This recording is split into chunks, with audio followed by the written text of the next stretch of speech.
보실 성경 말씀은 고린도전서 2장 12절입니다. 우리가 세상의 영을 받지 아니하고 오직 하나님으로부터 온 영을 받았으니 이는 우리를 하여금 하나님께서 우리에게 은혜로 주신 것들을 알게 하려 하심이라. 아멘. 사람이 어떤 존재인가 하는 것에 대해서 유물사관의 공산주의 사상에서 이해하고 있는 사람은 경제를 발휘할 수 있는 거의 도구로 알아요. 그리고 불교에서 말하는 인생의 존재에 대해서 또 과학자가 생각하는 사람에 대한, 이래서 사람이 어떤 존재로 실존적인 그런 존재물인가, 사람은 도대체 누군가. 성경에는 하나님께서 흙으로 지으시고 하나님의 숨을 코에 불어넣어서 신령한 존재로, 천사도 아니고 육신이 없는, 그렇다고 동물도 아닌 사람이라는 새로운 다른 존재로서, 그렇다고 하나님도 아니에요, 존재로 만드셨어요. 어쨌든 지상 언어로 표현하자면 신령한 존재예요. 동물이라고 붙이면 안 되고요. 신령한 존재예요. 근데 이 사람이 원죄로 인해서 신령한 생각과 대단한 그 하나님의 성품을 진 존재로서, 하나님의 형상, 이 메이저 오브 갓, 하나님의 형상을 닮은 존재로서 세상에 나왔는데,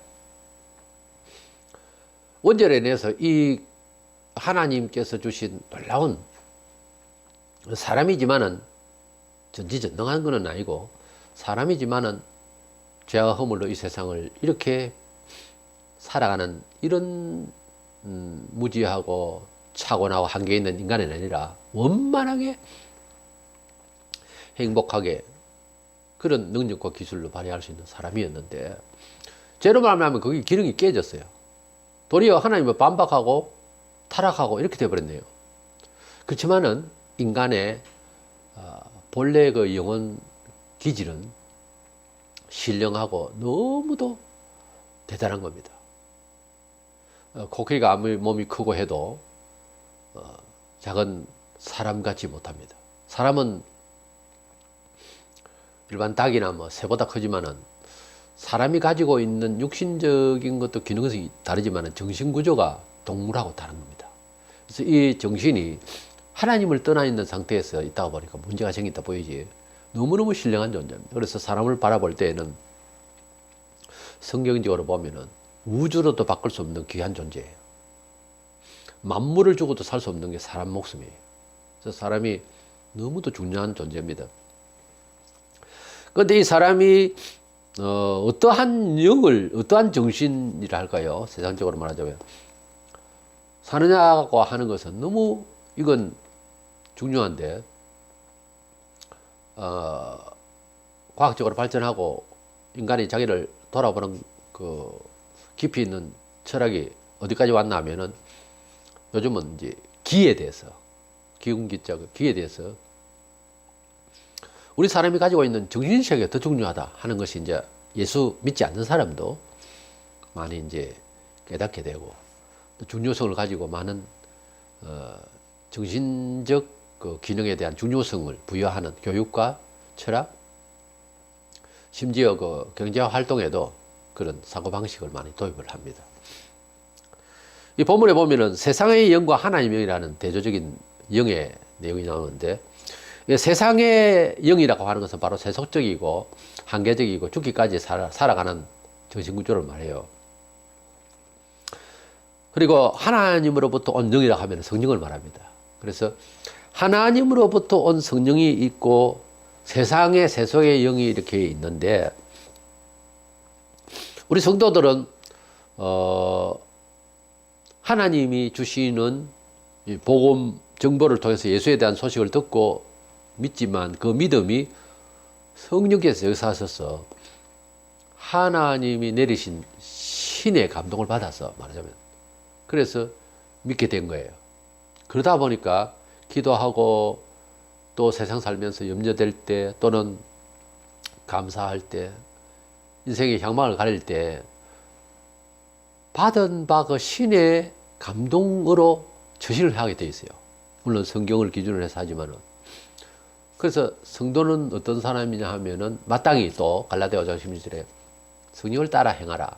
성도는 어차피 성령으로 거듭난 사람이고 신을 받은 사람이라. 그래서 성령을 따라 살아야 되고 또 성령의 지배권 안에 사는 겁니다. 원래 얼마나 강하게 얼마나 충실히 진리 안에서 살 수 있도록 성령께서 감화하느냐는 기도 생활과 그리고 간절함 속에서 이루어질 수 있습니다만은 어떤 성도는 세상의 영을 받지 아니하고 하나님의 영을 받은 사람들이다. 세상 사람들은 이게 가능하지 않아요. 금방 공부를 한다고 되는 것도 아니고 세상 사람들은 세속의 영을 받는데 그것이 어른이 되며 세상에서 부딪히면서 살아가면서 살다 보면 안팎으로 내재해 있는 욕심과 죄성과 이런 것들이 강화되면서 세속의 영에 강하게 붙들려 있죠. 고린도전서 2장 14절에 보면은 육에 속한 사람은 하나님의 성령의 일들을 받지 아니하나니 그는 그것들을 알 수도 없나니.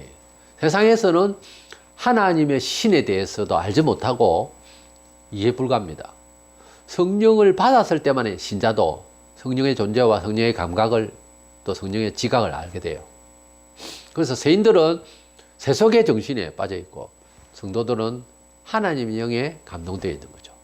이 두 가지의 영이 있다고 하는 차원에서 우리가 세상의 사람들과 교회에 다니는 교인들과의 영적 지배의 차원이 서로 이렇게 다르다는 겁니다. 그리고 또 두 번째 생각하는 것은 악한 영이든 성령의 영이든 마찬가지인데 악한 영을 받아가지고 세속의 영을 받아가지고 살아가는 사람들은 논리가 맞아서 자기가 그렇게 살아가겠다는 의지와 결단이 논리가 꼭 맞아서 그렇게 사는 것만 아니에요. 대부분 합리적으로 해석을 하면서 살려고 하지만 비과학적인 것도 믿는 것, 예를 들어서 미신을 믿는다든가 예를 들어서 공산주의에 빠졌다든가 논리에 안 맞는 예를 들어서 뭐 게임이 빠졌다, 술 중독이다 이런 것들에 대한 것이 자기 자신이 논리적으로 옆 사람들이 틀렸다 해도 그게 못 빠져나온 거예요. 잘. 특별히 우리 교회에서 보자면은 이단에게 빠졌다 할 때 이단의 가르치는 교리가 논리적으로 맞았어. 객관성이 있었어. 역사성이 있고 신뢰성이 있어서가 아니라 거기에 빠지는 정신세계가 사람을 제압했다는 거예요. 그 점을 알아야 됩니다. 그래서 악한 영에 빠졌을 때에 이 사람을 건질 수 있는 대체 능력은 하나님 말씀을 가르치는 수밖에 없어요. 하나님 말씀을 가르칠 때 주의 영이 이것을 하니까 그 외에는 상담 심리학으로 되는 게 아닙니다. 이거는 안 돼요.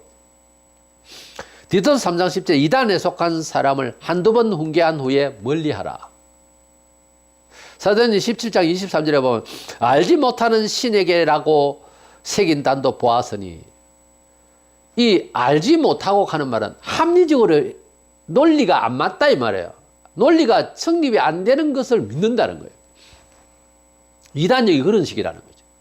이단에 빠진 사람은 대화를 해서 그 사람이 뭐 바른 기독교인이 되든지 안 믿든지 하라 이런 말을 알아들을 수 있는 귀가 꽉 막혀버려요. 예수를 안 믿다가 예수 믿고 깨우치고 은혜 받아서 펄쩍펄쩍 뛸 수도 있습니다. 보통 미쳤다고 그러죠. 그런데 논리적으로 지금 설명을 미처 못하고 받아들인 정신세계가 세상에도 있다 이거죠. 그래서 누가 이제 젊은 청춘이 아니라도 사랑하게 된다 이럴 때 우리가 가장 많이 볼 수 있는 이런 삶 속에서 사랑하는 사람이 빠지다 칩시다.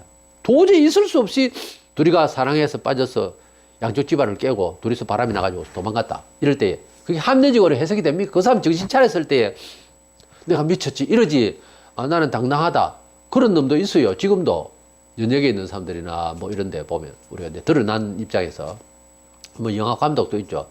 도저히 논리적으로 안 맞는 상황에서 빠져 있단 말이에요. 이단에 빠진 영도 마찬가지예요. 논리적으로 있을 수 없는 예를 들어서 신천지에 이만희가 영생하는 걸로 알고 있어요. 근데 논리적으로 안 되거든요. 늙고 지금 죽을 날짜가 다 돼가요. 근데 그걸 믿는다는 거지. 그렇게 믿는다고 하는 것은 논리가 맞아서 근거가 맞아서 적어도 신뢰가 간다 하는 그런 객관성이 아니고 악령이 들어갔다는 거죠. 영을 받는 것은 마찬가지입니다. 가령 뭐 점장이 된 사람들 이야기 대부분 보면은 신내렸다 그러잖아요. 제정신이 아니라는 거예요. 자기가 가지고 있는 의지로서는 도저히 감당할 수 없는 일이 자기 몸에서, 자기 가족에서 자기 일이 자꾸 벌어지고 감당이 안 된다는 거죠. 그리고 뭔 소리 들리고 이래가지고 그 신에 잡혀 있는 그런 거죠. 그러니까 세상을 살아가는 점장이가 아니라도 세상을 살아가는 사람의 모든 활동들에 대해서 조금 일축해서 하는 말씀이 있어요. 놓으세요. 이 사람이 살아가는 모든 이 삶 자체가 미친 생활인 거예요. 그래서 세상에 살아가는 걸 미친 생활이라고 되어 있어요, 성경에. 이게 뭔가 하면 멀쩡하게 살아가고 과학자로 살아가고 그것도 아주 물리학적으로 막 철저히 팩트에 의해서 그래도 그 정신이 하나님께로 향하지 않으면 제정신이 아니라는 거죠. 그래서 이렇습니다. 사람이 살아가는 데에 세속의 영과 세속의 영은 궁극적으로는 마귀의 영이에요. 공중근세 잡은 자의 영. 에베소서 2장에 공중근세 잡은 자라고 했어요. 에베소서 2장 2절에. 그래서 공중근세 잡은 자의 영을 받은 즉 이 세상은 비그리스도인의 세상은 자기가 어떠한 문학을 이야기하고 도덕을 이야기하고 윤리를 이야기하고 철학을 이야기하고 그 시대 그 시민은 멀쩡하다 싶어도 성경적으로 보면 아니라는 거죠. 이거는 아니라는 거예요. 그리고 이제 그리스도인이 됐을 때도 마찬가지. 그리스도인이 돼서 은혜가 막 되어져서 너무 감사하고 기쁘고 모든 걸 깨닫게 되고 너무 기쁩니다. 근데 그렇지 못한 사람은 멀쩡하게 쳐다보고 좀 미쳤나? 과하다? 오만 소리를 다 할 수 있어요. 그래서 성령의 충만함을 받아도 합리적으로 다 풀어 설명을 하기는 어렵고요. 악령을 받아도 제정신이 아니에요.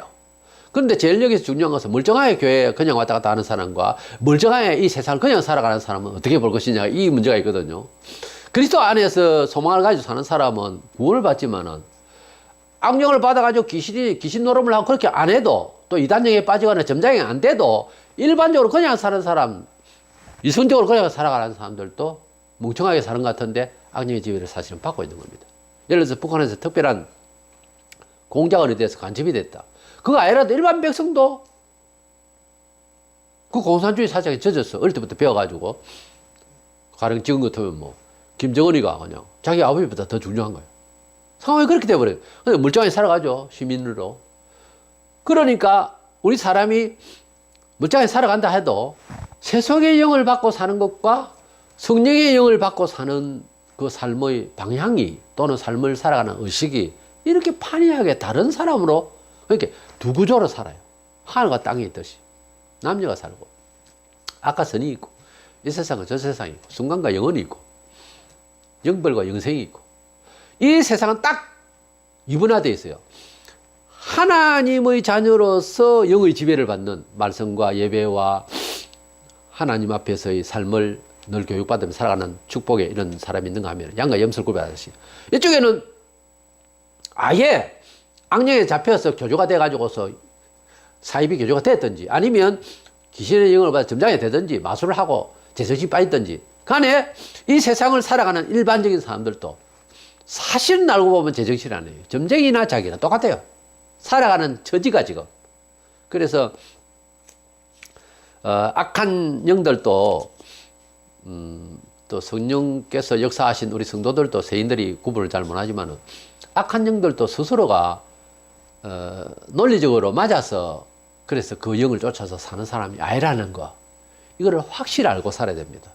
그렇기 때문에 우리가 접근을 하고 세상을 함께 살아가는 이 세상에 어차피 살아가야 되지만은 궁극적으로는 이 사람의 등 뒤에서 배후에서 역사하는 막이다 이렇게 생각을 하고 있어야지 사람 좋다고요 그리스도인이 함부로 불신자와 연합을 함부로 하면 나중에 끝이 입장 아주 곤란하게 됩니다. 분명히 이 사람이 출처와 근거는 예수 믿지 않는 상황에 있기 때문에 반박할 사람이라고는 알고는 살아야 돼요. 아무리 선대하고 이래 봐도 조심해야 됩니다. 그렇게 사람을 나쁘게 의식하면 되느냐? 아니요. 나쁘게 의식하자가 아니라 인격적인 문제가 아니고 존재론적인 입장에서 영의 지배가 다르다는 거죠. 영의 지배가. 돈이 있고 명예가 있다. 교회는 잘 안 나간다. 11조도 잘 안 하고 생활에 그냥 부실하다.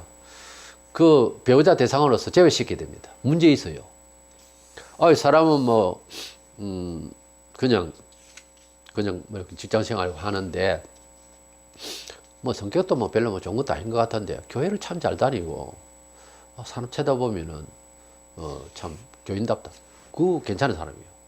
끝이 좋아요. 분명히 과정도 좋아요. 축복받을 수 있어요. 믿음이 안 생기고 성령의 감화가 없고 종교생활만 왔다 갔다 하는 사람은 참 위험합니다. 그래도 불신자보다는 좀 낫지. 근데 불신자는 언제 본색 드러낼지 몰라. 왜? 사람은 제일 처음부터 신령한 영적 존재로 하나님 지으셨거든요. 다 같이 원죄인으로서 사람은 낫지만은 세상령에 그대로 묻혀있는 사람과 성령을 받아서 거듭나서 새 영이 된 사람은 다르다 이거죠. 그래서 결론은 어느 집에서 태어났고 누구에게 배웠느냐 그것도 중요하죠. 그러나 그것보다 더 근본적으로 중요하고 결국 드러날 일은 무슨 영을 받아가지고서 사느냐가 중요해요. 결국은 사람은 어떤 존재다? 영적 존재다. 인생을 이해하고 한 사람을 이해하려고 하는 상담 심리학적 교육적으로 사람을 만날 때 사람을 어떻게 교정할 것이냐는 궁극적인 방안은 종교적입니다. 교육학 상담학을 넘어서서 사람을 해결할 수 있는 방책은 학문을 말하자면 신학이에요. 사람은 종교에서 답을 얻어야 됩니다. 알고 보면. 종교가 발라야 돼요. 아닌 것 같아도 그건 모르는 소리입니다. 종교적으로 우선 정돌이 돼야 돼요, 사람이. 그렇지 않으면은 뭘 해도 백날 해봐야 똑같아요. 다 비슷한 거예요. 오죽해서 뭐 어떤 철학가 인생은 다 비슷하다 했겠어요. 비슷한 인생이에요. 그래서 사람이 처음에 지음을 받을 때부터 신령한 존재예요. 즉 영적 존재란 말이에요. 영이 빠져나가면 사람 죽어요. 더 중요한 건 영이라 말이에요. 육신보다. 그래서 영적으로 잘 되어져야 범사에 잘 되고 또 인생 자체를 제대로 건질 수가 있는 거예요.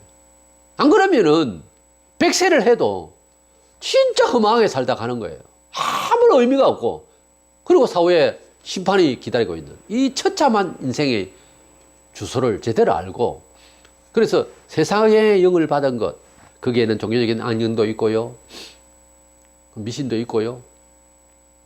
교육도 잘못 받아 사상이 이상해지는 것도 있고요. 또 교회식으로 말하자면 이단의 영도 있고요. 세상에 하였던 영, 마귀의 영을 여러 형식으로 받아가지고 있는 사람이 있는가 하면 성령을 받아서 진리를 얻고요.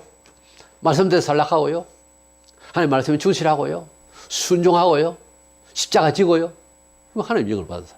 하나님의 영을 받아가지고 살락하는 사람도 자기가 지대로 살락하는 건 아니고요. 세상의 영을 받아 살락하는 것도 이거 합리적으로 이게 맞아서 이러는 건 아니에요. 지금 우리나라에서 일어나고 있는 사상적인 이런 분란 최대의 위기입니다. 한국 사회에 이런 일이 없었어요.